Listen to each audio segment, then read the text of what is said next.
ಹರೇ ಶ್ರೀನಿವಾಸ. ನಮಸ್ಕಾರ ಬಂಧುಗಳೇ. ವೈಶಾಖ ಶುದ್ಧ ದಶಮಿಯಂದು ಜಗದೊಡೆಯನಾದ ಶ್ರೀನಿವಾಸ ಹಾಗೂ ಜಗಜ್ಜನನಿಯಾದ ಲಕ್ಷ್ಮೀ ಸ್ವರೂಪಳಾದ ಪದ್ಮಾವತಿಯ ವಿವಾಹ ಮಂಗಲ ಮಹೋತ್ಸವ ಜರುಗಿದ ದಿನವಾಗಿದೆ. ನಿತ್ಯ ದಂಪತಿಗಳಾದ ಶ್ರೀನಿವಾಸ ಪದ್ಮಾವತಿಯವರ ವಿವಾಹ ಮಂಗಲ ಮಹೋತ್ಸವವನ್ನು ಆಚರಿಸುವುದರಿಂದ ನಮಗೆಲ್ಲ ಮಂಗಳವಾಗುತ್ತದೆ. ಆದ್ದರಿಂದ ಶ್ರೀನಿವಾಸ ಕಲ್ಯಾಣ ರಂಗೋಲಿಯನ್ನು ವೈಶಾಖ ಶುದ್ಧ ದಶಮಿಯಂದು ಹಾಗೂ ನವರಾತ್ರಿಯಲ್ಲಿ 9 ದಿನಗಳವರೆಗೆ ದೇವರ ಮುಂದೆ ಹಾಕಿ ಅರಿಶಿಣ ಕುಂಕುಮ ಏರಿಸಿ ಈ 2 ಸ್ತೋತ್ರಗಳನ್ನು ಹೇಳುವುದರಿಂದ ವಿಶೇಷ ಫಲವಿದೆ. ಅನುಕೂಲವಿದ್ದರೆ ಪ್ರತಿನಿತ್ಯವೂ ಶ್ರೀನಿವಾಸ ಕಲ್ಯಾಣ ರಂಗೋಲಿಯನ್ನು ಹಾಕಬಹುದು.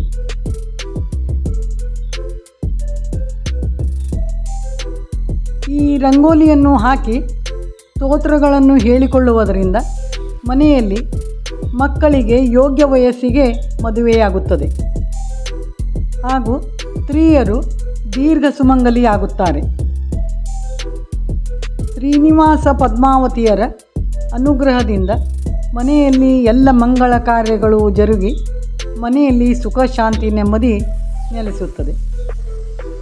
ಈಗ ಶ್ರೀನಿವಾಸ ಕಲ್ಯಾಣ ರಂಗೋಲಿ ಹೇಗೆ ಹಾಕಬೇಕೆಂಬುದನ್ನು ನೋಡೋಣ.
ಮೊದಲು ಶ್ರೀ ಲಕ್ಷ್ಮೀ ವೆಂಕಟೇಶ ಪ್ರಸೀದ ಎಂದು ಬರೆಯಬೇಕು.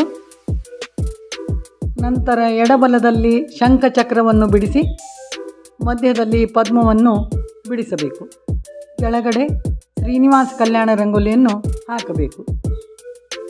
ಮೊದಲು 4 ಅಡ್ಡಗೆರೆಗಳನ್ನು ಎಳೆಯಬೇಕು. ಕೆಳಗಡೆ 4 ಅಡ್ಡಗೆರೆಯನ್ನು ಎಳೆಯಬೇಕು. ನಂತರ ಉದ್ದ 4 ಗೆರೆಗಳನ್ನು ಹಾಗೂ ಆ ಬದಿಗೂ 4 ಗೆರೆಗಳನ್ನು ಎಳೆಯಬೇಕು. ನಂತರ ಕ್ರಾಸ್ ಆಗಿ 4 ಗೆರೆಗಳನ್ನು ಈ ರೀತಿ ಹಾಕಬೇಕು. ನಂತರ ಈ ರೀತಿ ಗೆರೆಗಳನ್ನು ಎಲ್ಲ ಕಡೆಗೂ ಜೋಡಿಸುತ್ತಾ ಬರಬೇಕು.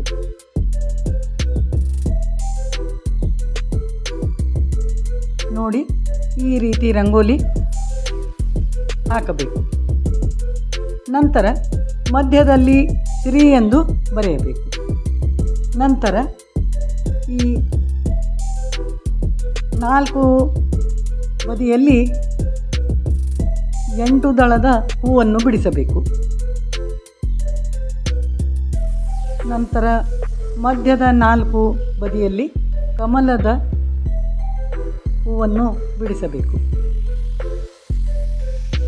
ನಂತರ ಅರಿಶಿಣ ಕುಂಕುಮವನ್ನು ಏರಿಸಿ ಈ ಸ್ತೋತ್ರಗಳನ್ನು ಹೇಳಿಕೊಳ್ಳಬೇಕು.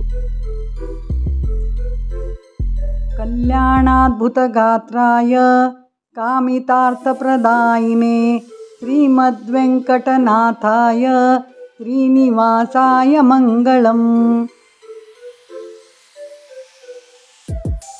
ಪದ್ಮಪ್ರಿಯೆ ಪದ್ಮಿನಿ ಪದ್ಮಹಸ್ತೆ ಪದ್ಮಾಲಯೇ ಪದ್ಮದಳಾಯತಾಕ್ಷಿ ವಿಶ್ವಪ್ರಿಯೆ ವಿಷ್ಣುಮನೋನುಕೂಲೆ ತತ್ಪಾದ ಪದ್ಮಂ ಮಯಿ ಸನ್ನಿಧಸ್ವ.